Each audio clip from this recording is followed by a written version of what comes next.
قبل أن نفهم هذا اللغز، علينا أولاً أن نعرف أين نحن. نحن في ناميبيا، دولة تقع في الجنوب الغربي من قارة أفريقيا. تمتد على ساحل طويل يطل على المحيط الأطلسي من جهة الغرب، بينما تحدها إيغولا من الشمال، وجنوب إفريقيا من الجنوب، وبوتسوانا من الشرق. بلد يبدو في ظاهره هادئاً قليل السكان، لكنه يخفي واحداً من أعجب المشاهد الطبيعية على الأرض.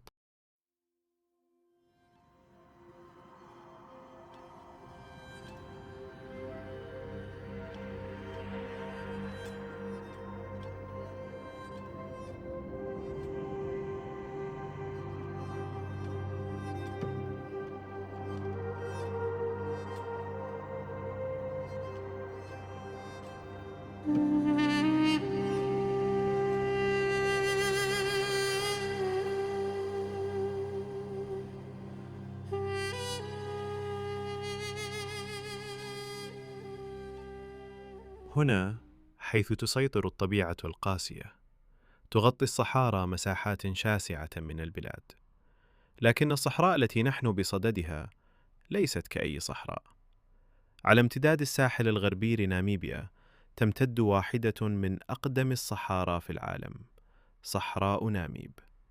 صحراء طويلة ضيقة نسبياً، تمتد لمئات الكيلومترات بمحاذاة المحيط الأطلسي، وكأنها شريط من الرمال يفصل اليابسة عن الماء.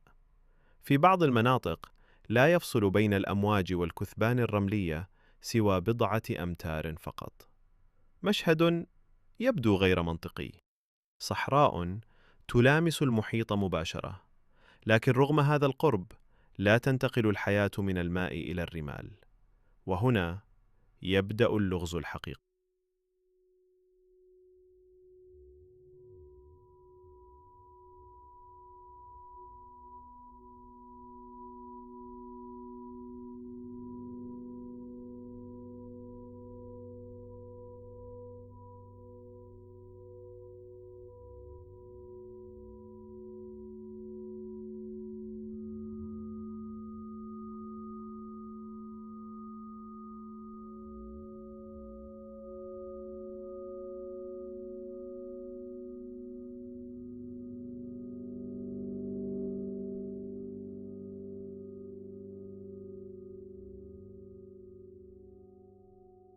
لكن لفهم هذا التناقض الغريب، علينا أن نتوقف قليلاً عند شيء غير مرئي لكنه يتحكم في كل شيء هنا: المناخ. في ناميبيا لا تتحكم الشمس وحدها في الطقس، بل تلعب المحيطات دورا خفيا لكنه حاسم.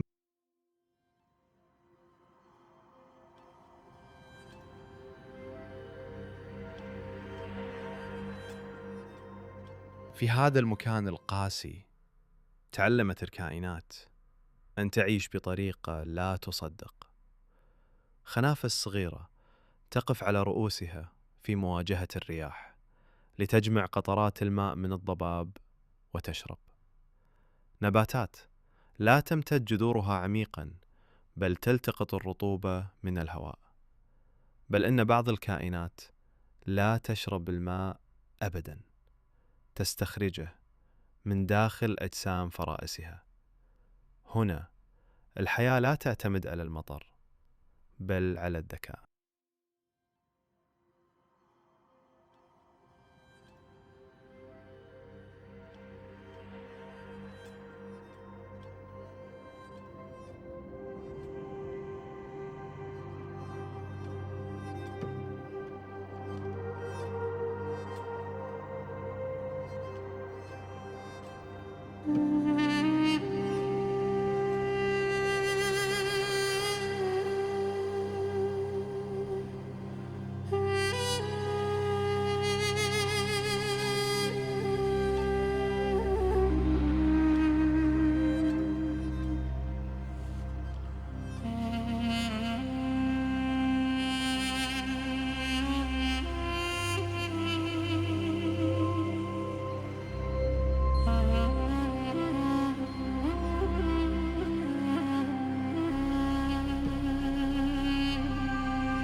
لكن الغريب أن هذا الجفاف لا يعني حرارة دائمة. في النهار قد ترتفع درجات الحرارة بشكل كبير، لكن مع حلول الليل تنخفض بسرعة بشكل حاد. فارق قاس لا تتحمله معظم الكائنات إلا تلك التي تعلمت كيف تتأقلم.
هنا كل خطوة محسوبة، وكل خطأ قد يكون الأخير. لكن هذه الأرض لم تكن قاسية على الكائنات فقط، بل حتى على البشر. منذ قرون حاول البحارة الاقتراب من هذه السواحل، لكنهم لم يكونوا مستعدين لما ينتظرهم هنا.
لكن الحياة هنا لا تقتصر على الحشرات فقط.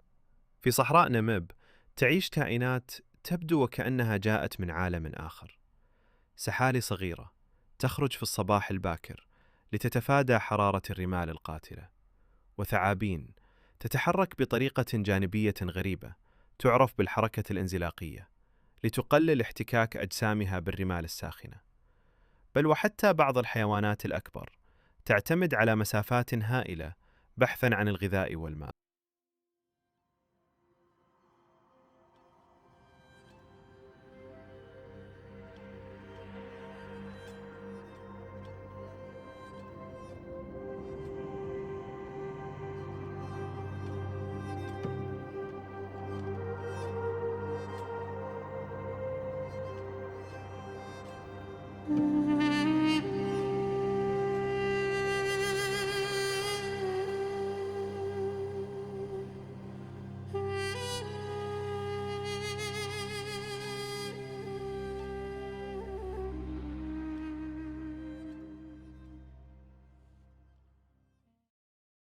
ذلك الضباب الذي يغطي صحراء نميب ليس مجرد ظاهرة جميلة، بل هو نتيجة صراع صامت بين برودة المحيط وسخونة اليابسة.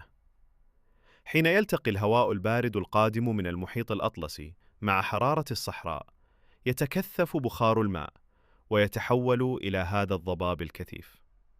ضباب لا يسقط كمطر، لكنه يمنح الحياة فرصة نادرة.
لكن الغريب أن هذا الجفاف لا يعني حرارة دائمة.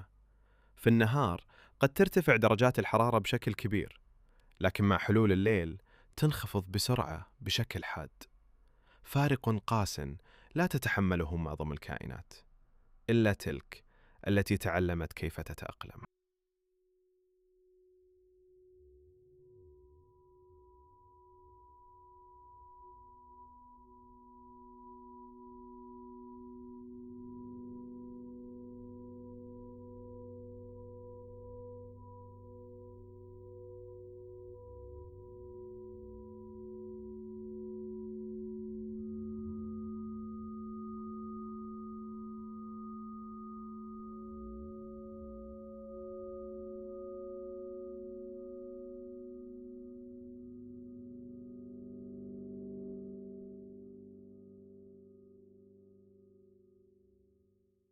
فعلى امتداد الساحل يتسلل الهواء البارد القادم من المحيط الأطلسي.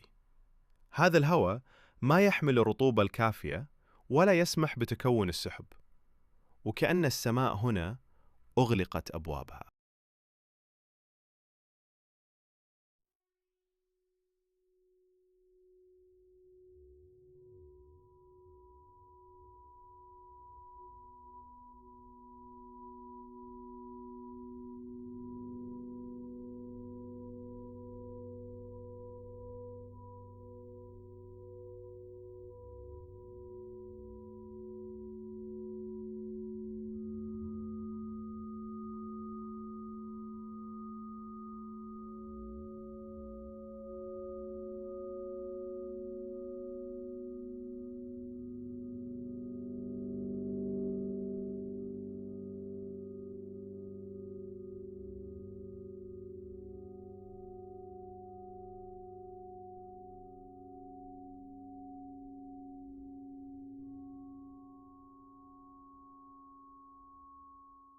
لكن ليس كل شيء هنا نابضاً بالحياة.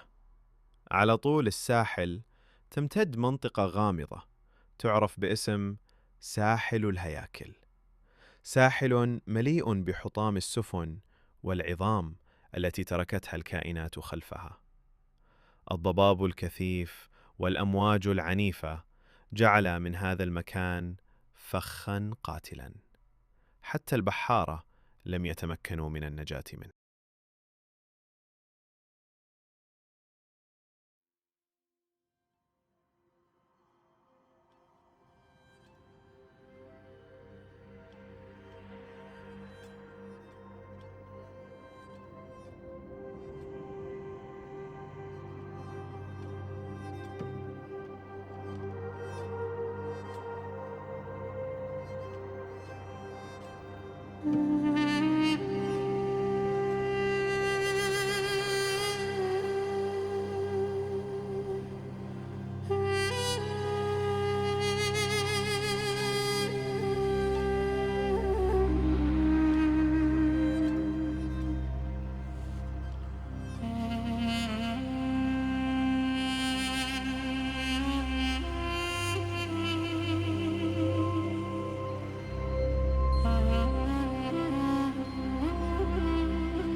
في ناميبيا لا ترحم الطبيعة أحداً، إما أن تتكيف أو تختفي.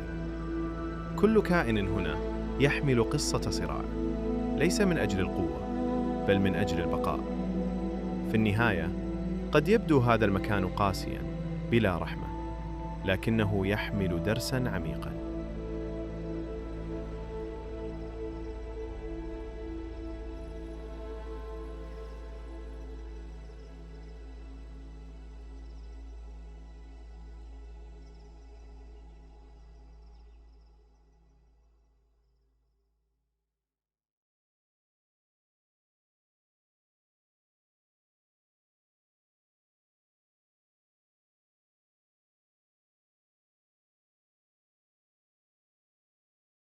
الحياة لا تحتاج دائماً إلى الظروف المثالية، بل إلى القدرة على التكيف. في صحراء ناميب تعلمت الكائنات أن تصنع الحياة من العدم. وربما هذا هو السر الحقيقي، ليس في الماء ولا في المطر، بل في الإرادة.